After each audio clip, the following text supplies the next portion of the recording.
Hello everyone, आज का हमारा टॉपिक है मध्यकालीन के भारतीय इतिहास से जो दिल्ली सल्तनत की स्थापना की गई थी उसका दूसरे शासक की अगर हम बात करें तो दूसरा शासक था इल्तुतमिश, जिसका कार्यकाल 1210 से 1236 तक था। इल्तुतमिश दिल्ली सल्तनत के आरंभ के इतिहास में सबसे महत्वपूर्ण स्थान रखता है क्योंकि यह ही एक पहला सुल्तान के तौर पर इसने जो है दिल्ली सल्तनत की स्थापना की थी और दिल्ली सल्तनत पर जो है इसने अपना कार्य संभाले थे। तो इल्तुतमिश जो था वो पहला सुल्तान था जिन विषम परिस्थितियों में उसने राज्य प्राप्त किया, उन्हें अपनी योग्यता, दूरदर्शिता और प्रतिभा के बल पर उसने समाप्त किया और अपने साम्राज्य को मजबूत किया। इसलिए उसे दिल्ली सल्तनत का वास्तविक संस्थापक कहा जाता है।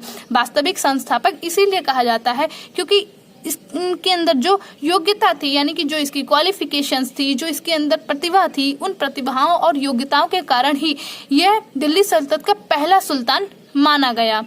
कुतुबुद्दीन ऐबक तो जो है एक गुलाम वंश के शासक के तौर पर उसने कार्य किया था, लेकिन वास्तविक संस्थापक की अगर हम बात करें तो वास्तविक संस्थापक के तौर पर इल्तुतमिश था। अब हम इल्तुतमिश के कुछ कार्यों को डिस्कस कर लेते हैं कि इल्तुतमिश का उसने क्या कार्य किए थे और दिल्ली सल्तनत की स्थापना में इसका क्या श्रेय या क्या योगदान रहा।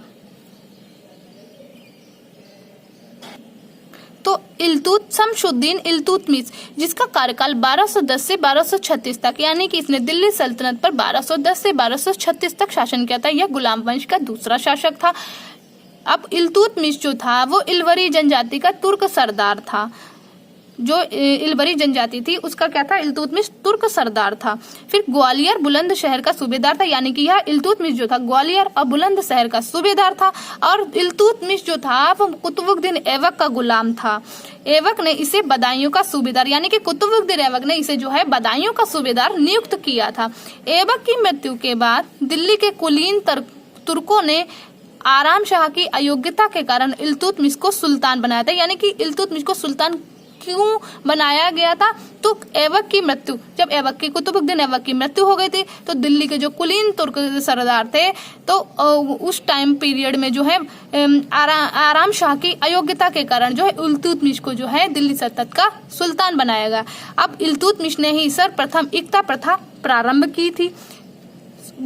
इल्तुतमिश ने ही सुल्तान आजम की उपाधि, यानी इल्तुतमिश को सुल्तान आजम की उपाधि से प्रोन्नत किया गया था।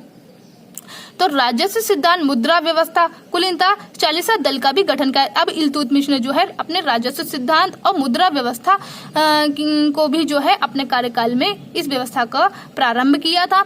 अब गुलामों का, इल्तुतमिश को, शमसुद्दीन इल्तुतमिश को ही गुलाम का गुलाम कहा जाता है। यानी कि जो कुतुबुद्दीन ऐबक था वो मोहम्मद गौरी का गुलाम था और कुतुबुद्दीन ऐबक का गुलाम जो था वो शमसुद्दीन इल्तुतमिश था, यानी कि तभी इसको गुलाम का गुलाम कहा जाता है। 1229 से 1239 तक सत्ता के सुदृढ़ीकरण का इसने प्रयास किया था, यानी कि जो सत्ता का सुदृढ़ीकरण हो सके उस चीज को लेकर के इसने काफी सारे एफर्ट किए थे। 1221 से 1229 तक मंगोल आक्रमण और अन्य खतरों का भी इसने इल्तुतमिश ने सामना किया था। 1210 से 1220 तक काफी सारे विरोधियों का दमन किया था, यानी कि काफी सारे जो है विरोधी इसके उत्पन्न हो गए थे उस टाइम पीरियड में, तो उसका भी इसने काफी सफलता पूर्वक दमन किया था। इसने शमसुद्दीन इल्तुतमिश ने करीब 26 वर्षों तक शासन भी किया था। दिल्ली को मुख्यालय बना, इल्तुतमिश ने ही दिल्ली को मुख्यालय के रूप में नियुक्त किया था सबसे पहले। तो ये आज हमने पूरी डिस्कस करी शमसुद्दीन इल्तुतमिश की, यानी कि इल्तुतमिश का कार्यकाल क्या था और इसने कौन से ऐसे कार्य किए थे, ये कौन सी जाति का था और ये किसका गुलाम था। तो एक पैराग्राफ के थ्रू हमने इस शमसुद्दीन इल्तुतमिश को शॉर्ट नोट में समझने का प्रयास किया है और डिस्कस किया है। आई होप आपके लिए भी हेल्पफुल हो। तो चलिए आप लोग भी शमसुद्दीन इल्तुतमिश के नोट्स बना लीजिए। आज की वीडियो में इतना ही। नेक्स्ट वीडियो हम रजिया सुल्तान पर डिस्कस करेंगे। अगर मेरे चैनल पर न्यू हैं तो आप मेरे चैनल को लाइक, सब्सक्राइब एंड शेयर ज़रूर करें और कमेंट बॉक्स में भी बताएं।